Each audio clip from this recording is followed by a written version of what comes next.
Now this is a deck I haven't touched since 2016. Alright, so here we are with my Satellarknight deck profile for January 2020. Before I get to my card reasonings and choices, let's get into the deck profile. So we're starting off with 3 Carly, 3 Altair, 3 Deneb, 2 Vega, and 2 Honors for the monsters. For the spells, we have 1 Rhoda, 2 Pot of Desires, 3 Card of Demise, 1 Upstart Goblin, 3 Pot of Duality, and 2 Satellarknight Skybridge for the spells. For the traps, we have 3 Impermanence, 3 Anti-Spell Fragrance, 3 Call of the Haunted, 3 Solemn Strike, and 3 Satellar Nova Alpha. So moving on to the extra deck, we have 1 Diamond, 1 Utopia of Lightning, 2 Dark Satellarknight Battle Mice, 1 Satellarknight Deltaurus, 1 Utopia, 2 Satellarknight Triver, 1 Tornado Dragon, 1 Castel, 1 Diamond Dyer, 1 Digasto Emerald, and 1 Abyss Dweller for the Xyz. Now for the 2 links we have 2 Isolde. So I have to say a few things about this deck, getting back into it. First of all, I gotta say this deck genuinely hasn't changed much at all since I last played it in 2016, because there's just really no new ways to play it as far as I'm aware of. Back then, it was really just the exact same setup with monsters and just bombarded with traps and draw power. It's essentially the same thing now, except that it's a little bit nerfed with links, and you could also argue it's a bit buffed because of new traps and stuff, but it's generally the same concept. And I gotta say, I don't know if everyone's aware of this, but we haven't gotten new support since 2016. And this is the newest card. It's a really good card. If you're an old school player, you know what it does. Basically, it makes every monster on the field a dark type, so it combos with a diamond. And you can discard 1 card from your hand, detach a material, add 1 light Satellarknight monster over it. Like you Xyz summon using this card. So you rank up basically. So it's a good card. It's just this deck relies on old support with new generic cards. So it's a fun deck, it's an amazing deck, it's fun. I already said that, but it's just not too competitive. So if you're wanting something for a casual level, there you go. So for the actual reasonings behind the cards, I suppose I should explain every card since my first Satellarknight deck profile. So we have 3. I always forget how to pronounce this guy. I'll just call him Kohai. You use him to send the Satellarknight from the deck to the grave, which is actually good because of this deck works on reborning cards which turn into combos, and you'll understand more once I explain it a little bit. So usually this is comboed with Altair, because Altair brings back a monster from the grave, and even if you bring back Altair from the grave, even on an opponent's turn, you can bring back another card, such as one we'll get to soon, to just form full-on combos and swarm the field on either player's turn, which is why you use Call of the Haunted and other reborn cards to do this stuff. So next card is the Neb. You use them to add a card to your hand, you know, your searcher of the deck essentially, and obviously you can search on either player's turn if you use their effects, so that's good. 2 Vega. I feel like 2 is just a good amount, and I'm pretty sure everyone uses 2. You don't want to have too many, and 1 is just too little, especially with Desires. You use its effect to summon a Satellarknight from your hand. There's that. To be honest, it's a light deck. I don't know what else to replace it with. It's just there for fun, really. Rhoda's Rhoda. Pot of Desires is Pot of Desires. Card of Demise. Because you focus so much on setting trap cards, this deck's actually really good with this card. Now you don't have to use this card, and even in duels when you draw it, you don't necessarily need it. However, it does work really well, and a lot of the time you only end up with 1 Satellarknight card in your hand anyway at the end of the turn, and it's not like it matters if it's in the grave, because usually with Card of Demise you'll search something or draw something that reborns. So it's really just not a bad card at all. It's good.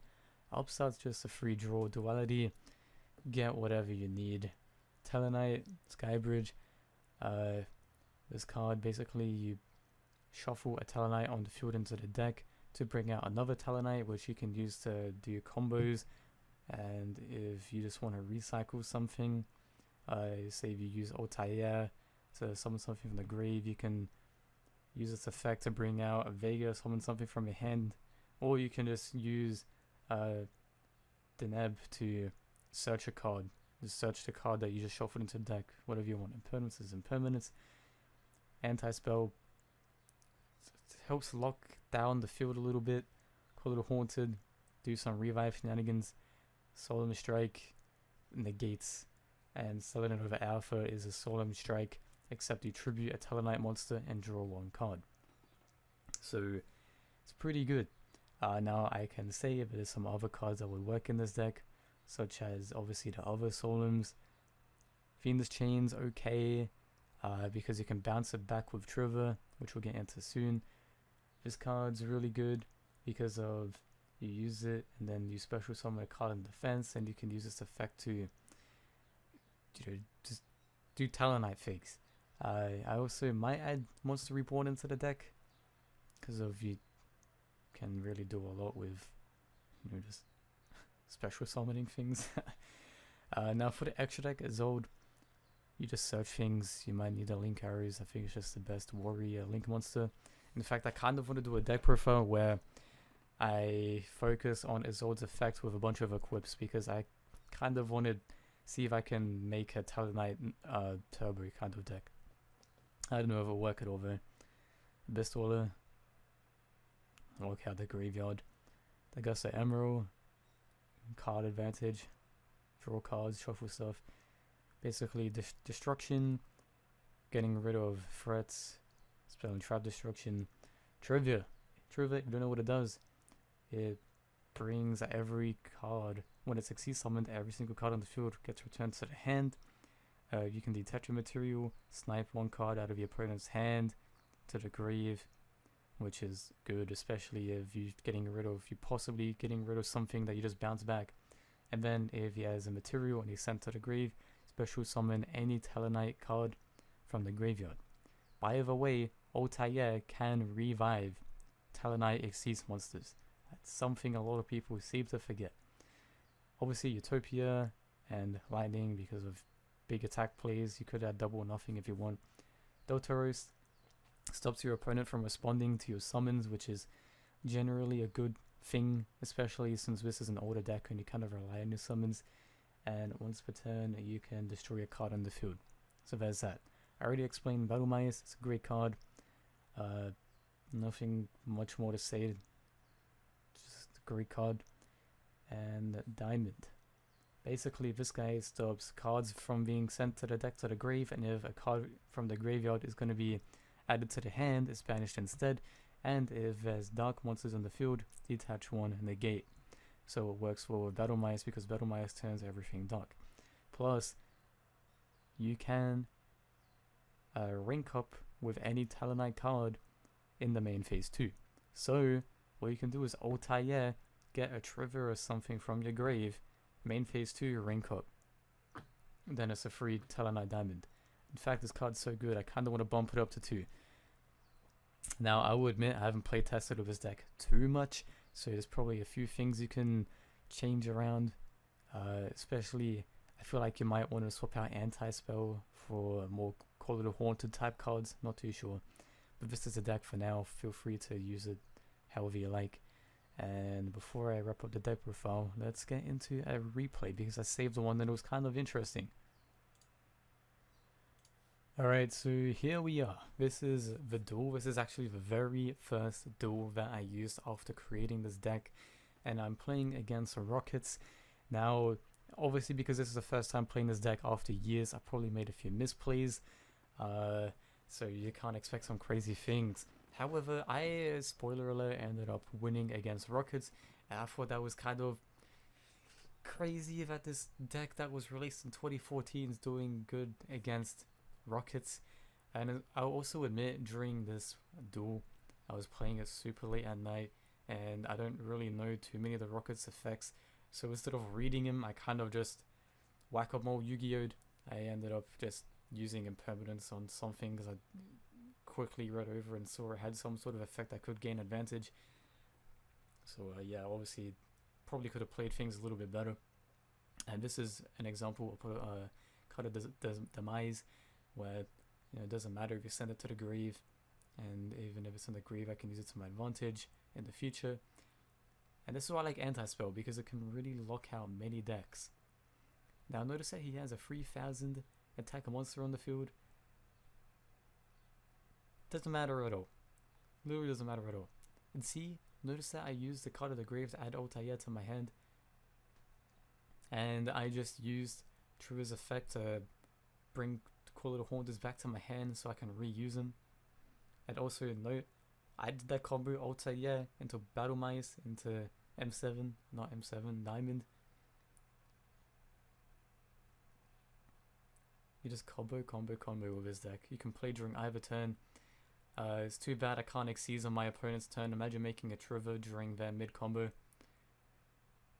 Also, I remember in this duel, I was confused to why I couldn't rank up with M7, because I kind of forgot you had to do it during the main phase too. So I could have done that earlier. But anyway, this was the duel. He ended up forfeiting, and it just worked. Oh, this was Master Rule 5, by the way. I probably should have mentioned. I'm sure you figured it out anyway. Had Card of Demise for extra draw power. Could have done things. I've ended up getting into another Trigger. I could have bounced these things to my hand, so then I could have used spells again. I would have had 2 more monster reborns. It's just, it works. Literally, it just works. So again, this is the deck. Do with it whatever you want. It's fun.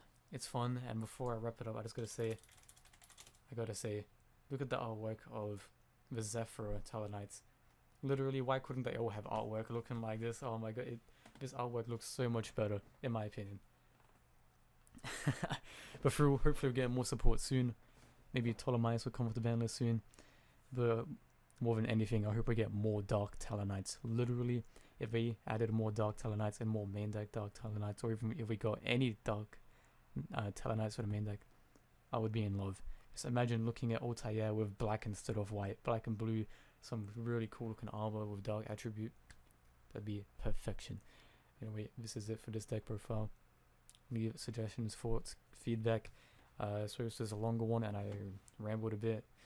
It's the first time doing a Tellarknight deck profile and I wanted to explain it in some more detail. So yeah, that's so I'll see you another time, eh?